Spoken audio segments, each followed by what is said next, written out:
Hello folks, my name is Rojo, and welcome back to StarCrawlers. This video, we are going to be talking about our Smuggler and her abilities and maybe some future plans, so let's get into it. First off, actually, as far as gear goes, she can use a few different kinds of weapons. I don't actually know. She's actually got some status effects. We'll worry about that later in the next episode, but yeah, she can use up to tactical armor, and she can use, I think, SMGs, pistols, rifles, and light or maybe paired melee weapons, one of the two, something like that. But as far as her abilities go, let's start with the tree that we already have points in here. So we gave her a Kimbo, which basically requires her to wield a pistol, but it makes her very good with pistols. So this essentially allows us to shoot with a little bit of extra damage at our primary target and then another random target. And then also, when we just do a regular attack, we get one attack for 100% damage on the target and another attack on the same target for 50% damage. Now, we also gave her Shoot First, which is, obviously Han Solo inspired with the whole Greedo situation in Star Wars. But yeah, so this is essentially anytime an enemy takes a turn, once per her turn in the timeline, per enemy that goes before her, she has a chance to shoot them first with a basic attack, essentially. It will do I think 100% damage by the time we upgrade this to 100%, but it also has a higher chance to crit, and at its current rank it does no threat, which is kind of important because smugglers aren't particularly tanky. Now, we could have gone with Push Your Luck instead. Essentially, this gives us an attack that kind of scales up in deadliness until we bust, so to speak, I guess, and we taunt all enemies, which is kind of bad news. So, yeah, I didn't go with this one, but it is interesting. Then we could also get, further on, we could get Trick Shot, which basically lets us shoot a bouncing bullet, and it benefits from high crit chance. Then Buddy Shield is kind of interesting. Allows us to essentially hide behind one of our guys and split damage with them, but also, as you can see, if that ally takes too much damage and they get too hurt, we can actually heal them, and it's a pretty sizable heal, one of the bigger heals that I've seen, actually. And also we can reduce incoming damage for both of us as well, which is pretty good ability, I think. Fan the Hammers is a passive that basically, as we keep using gunslinger abilities consecutively, we get like stacking bonuses to damage and defense and stuff like that. And then Showdown, I'm not too familiar with this one. Let's see here. So when we crit, we get a charge, and then we activate it to use all charges and shoot for 100% weapon damage for each charge. Okay. So we begin each mission with a max of 3 charges, and then every time we use the ability, the cooldown and the max charges increase. Okay. And then it does more damage if we use it on the same target more than once. It's interesting. Alright, so Dirty Moves is essentially a tree that allows us to lay traps and all that kind of good stuff. Now, I think this is probably the tree that we're going to go in next, as soon as we get one more point of Shoot First. But yeah, essentially we can lay down a volatile trap that has an increasing chance to explode after every turn, which includes our turns, I think, not just enemy turns. And does 75% to 100% weapon damage. I think that'll probably increase as we get more ranks.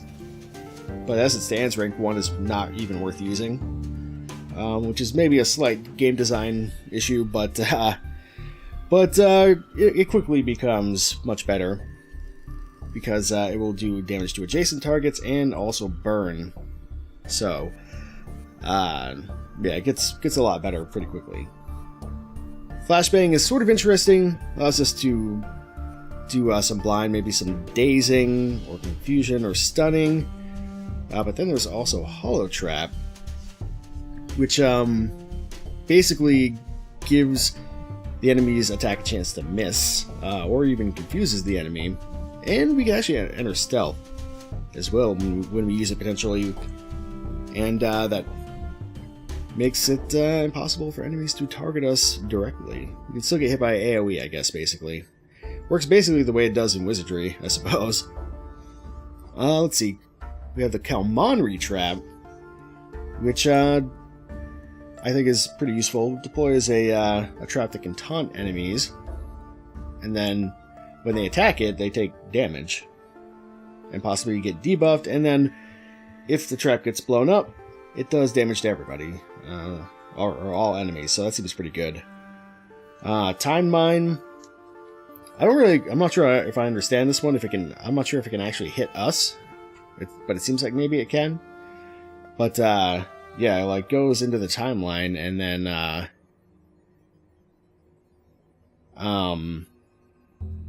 when it's its turn, I guess it blows up, essentially. Yeah, I don't know. We'll have to see. This one's also pretty interesting, though.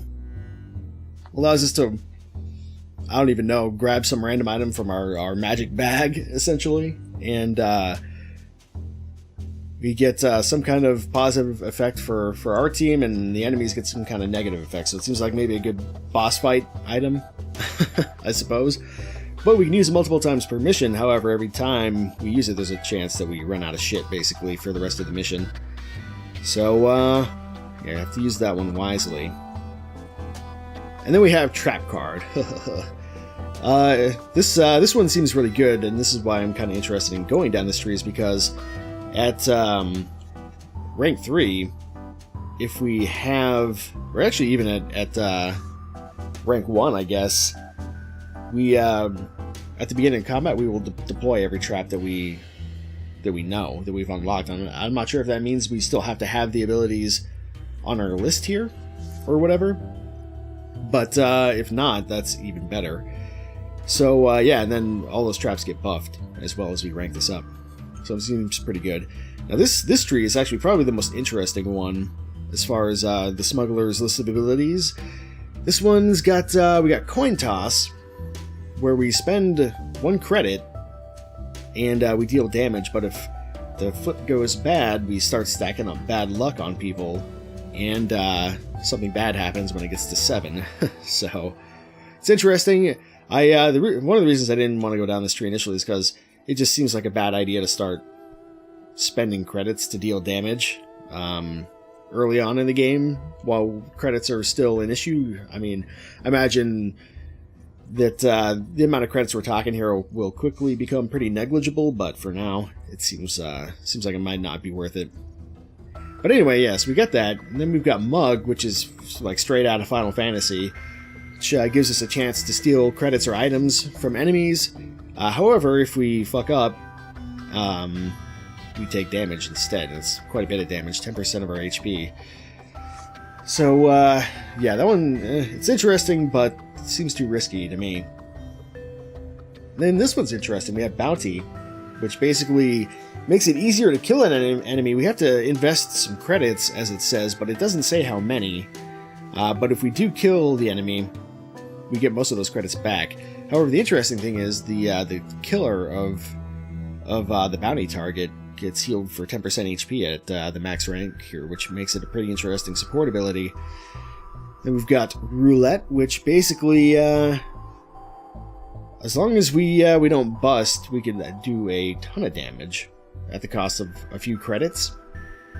But yeah, I don't know. It seems pretty risky. I mean, 100% weapon damage, I guess, isn't that bad because it'll probably be mitigated by shields and stuff. If we do hit ourselves. But yeah, I don't know. It does seem pretty risky. because I'm not sure what the wheel actually looks like, how many busts are on it, and how many 100, 300, and 500%, you know. So, yeah, I don't know. That one will take some experimentation, I think. Then we've got Ante-Up, which makes it so we get a stacking buff when we use these like abilities that cost credits. And then eventually we can get some of those credits back, too, which is nice. This one's actually really good, though. Double Down, so as we do use these credit abilities, eventually we'll be able to kind of stack up damage on this attack.